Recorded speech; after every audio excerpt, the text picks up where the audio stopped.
In 538 AD, a Roman statesman named Cassiodorus wrote a letter from Ravenna that sounded like a fever dream. He claimed the sun had turned a sickly bruised blue at noon. He wrote that the stars had lost their light and the people of Rome cast no shadows even in the middle of the day. For 1400 years, historians read those words and chuckled. They called it poetic flourish. The dramatic scribblings of a politician watching the Roman Empire crumble, they assumed he was writing a metaphor for political decline, not a weather report. But then, in the early 1990s, a dendrochronologist in Ireland named Mike Bailey decided to stop reading books and start reading the earth. He cut into the rings of an ancient oak tree pulled from a bog. Tree rings are nature's most precise thermometer. A wide ring means a warm, prosperous year, while a narrow ring tells the story of a freeze. At exactly 536 AD, Bailey found rings so thin they were almost invisible. The trees had nearly stopped growing. They had been starved of sunlight for more than a year. Cassiodorus wasn't writing poetry, he was writing a witness statement. This was not a local storm. It was a global nightmare. Byzantine historians in Constantinople described a permanent eclipse that lasted 18 months. In China, court chroniclers recorded summer snow so heavy it buried the crops and triggered a famine that wiped out entire provinces. In Ireland, the chronicles record 3 consecutive years without bread. Grain didn't just become expensive, it became extinct. You could hold a fortune in gold in your hand and still starve because there was nothing left on the planet to buy. This raises a question that should haunt every student of history. How did an event this massive, a catastrophe that killed tens of millions and collapsed civilizations on 4 different continents, get completely wiped from our collective memory? Why was the most significant climate disaster in human history reclassified as a vague, dark age instead of being recorded as the global reset that it actually was? The answer was hidden 72 meters deep inside a Swiss glacier, frozen in layers of ice that were finally sliced open by a laser in 2013. What the scientists found in that ice wasn't just dust, it was the chemical fingerprint of a multi-stage attack on the Earth's atmosphere. And as they mapped the timeline, they realized the darkness of 536 was only the beginning. There was a second, even more terrifying threat approaching from the ports of Egypt, one that would turn a global winter into a total civilizational collapse. To solve a 1,500-year-old cold case, you need a crime scene that hasn't been tampered with. In 2013, a team of researchers found it. They drilled a 72-meter ice core from the Colle Niffedi Glacier in the Swiss Alps. The cylinder of ice is a vertical timeline of the atmosphere, preserving every volcanic eruption and dust storm in layers thin enough to read week by week. Using a specialized laser, they carved out slivers of ice just 120 microns thick. In the layer corresponding to the spring of 536, researchers found 2 microscopic shards of volcanic glass. When they bombarded these shards with X-rays to identify their chemical fingerprint, the results were definitive. The glass matched volcanic rocks from Iceland. A massive Icelandic eruption had vomited an enormous cloud of sulfate aerosol into the upper atmosphere. The wind carried this veil across the northern hemisphere, reflecting sunlight back into space and plunging the world into a deep, artificial winter. But eruptions happen all the time. Mount Tambora erupted in 1815 and caused a year without a summer, but the world recovered. Why did 536 lead to a century of darkness? The ice revealed the terrifying truth. It wasn't a single event. It was a tactical bombardment. The Icelandic eruption was followed by a second massive eruption in 540 and a third in 547. 3 catastrophic strikes in just 11 years. This created a feedback loop that the planet couldn't break. Summer temperatures plummeted by nearly 5 degrees Celsius. This was the birth of the late antique Little Ice Age. 124 years of global cooling that reshaped every society on Earth. But as the sun turned blue and the crops died in the fields, the cold wasn't the only thing traveling along the trade routes. In 541, a different kind of darkness arrived at the Egyptian port of Pelusium. It was a microscopic hitchhiker that thrived in the weakened, starving populations of the Mediterranean. As Emperor Justinian sat in his palace in Constantinople, dreaming of restoring Rome to its former glory, he had no idea that a biological terror was about to undo everything he had built. The plague had arrived, and it was about to turn a climate disaster into a mass extinction event. But how did a volcanic eruption in Iceland trigger a bacterial outbreak in Africa? The connection between the ash in the sky and the swellings in the groin is a dark piece of biological engineering that the history books are only now beginning to admit. The connection between Icelandic ash and a biological massacre in Egypt seems impossible until you look at the ecology of a starving planet. By 541, the world had been shivering in the dark for 5 years. Immune systems across 3 continents were shattered by chronic malnutrition.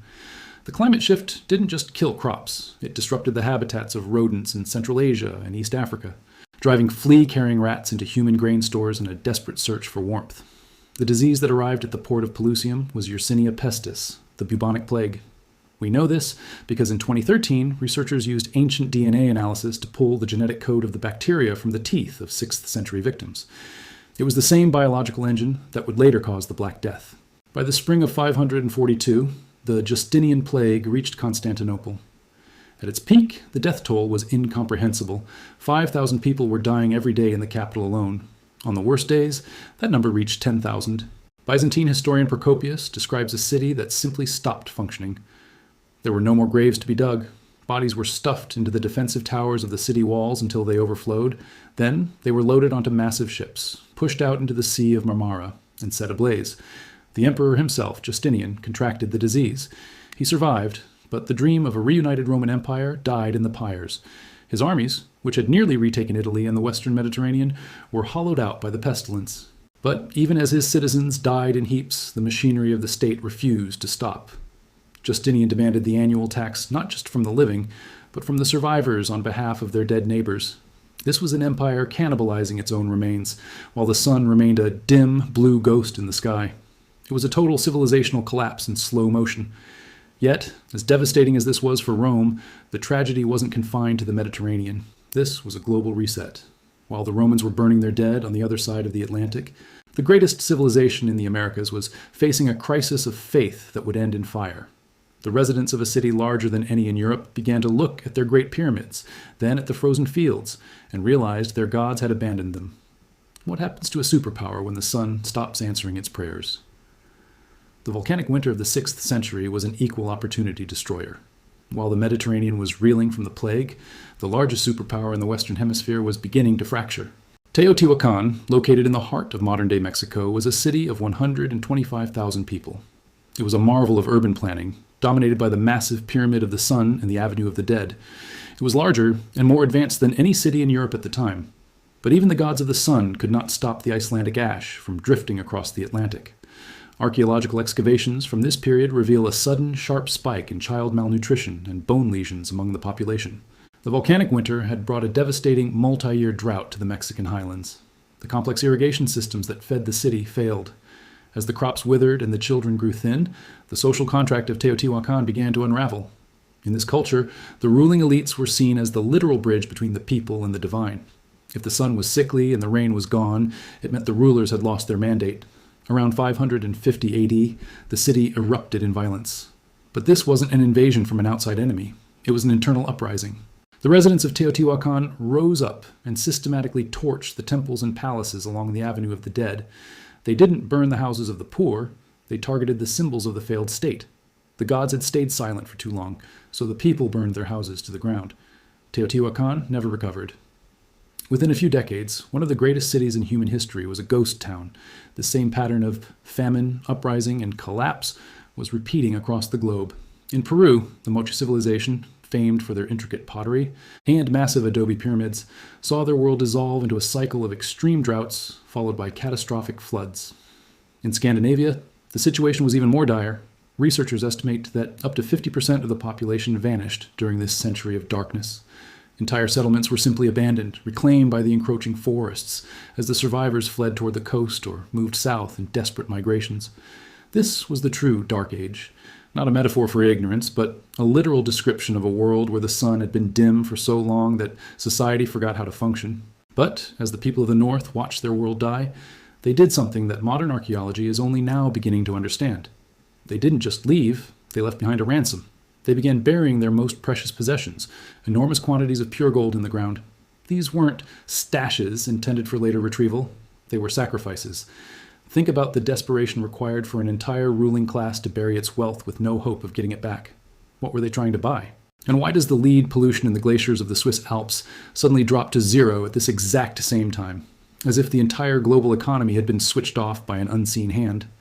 The answer is buried in the gold, and it leads to a terrifying realization about how we remember or forget the end of the world. The evidence of a dying world is often found in what people leave behind, but in Scandinavia, the evidence is in what they threw away. Between 536 and 550 AD, a strange phenomenon occurred. The ruling elites began burying massive hoards of gold. These weren't emergency stashes hidden from an invading army. They were deposited in bogs and fields with no markers for retrieval.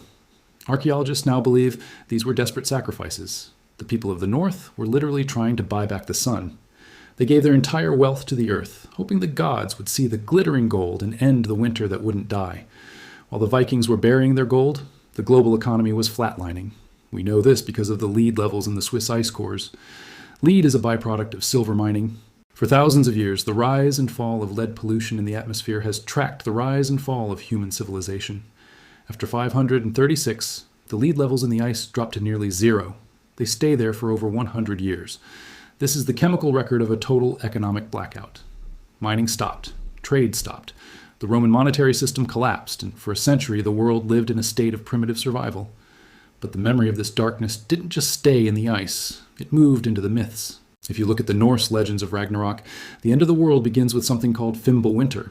It is described as 3 successive winters with no summer in between, where the sun is swallowed by a wolf and the earth freezes over. For centuries, we treated this as high fantasy. Now, we realize it is an eyewitness account. The Norsemen weren't dreaming of a fictional apocalypse. They were encoding the trauma of 536 into their religion. They were telling their children about the time the world actually ended, but the trauma was so deep that it changed their very art. For generations, the sun had been the central motif in Scandinavian carvings. After the 6th century, that symbol abruptly vanishes. It was as if the memory of the sun was too painful to keep alive once it finally returned. But as the world began to slowly warm again in the mid-700s, a new question emerged. If a century of darkness could be so thoroughly documented by trees, ice, and gold, why was it so completely absent from our history books until less than a decade ago? The answer suggests that the Dark Ages was not just a period of time, it was a successful attempt by the survivors to cover up the most terrifying event in human history. And as researchers in 2025 have just discovered, this wasn't the first time humanity had to watch the sun die and bury its secrets in the ground to stay sane. The silence of the 600-year record is not an accident of time. It is a testament to the scale of the trauma.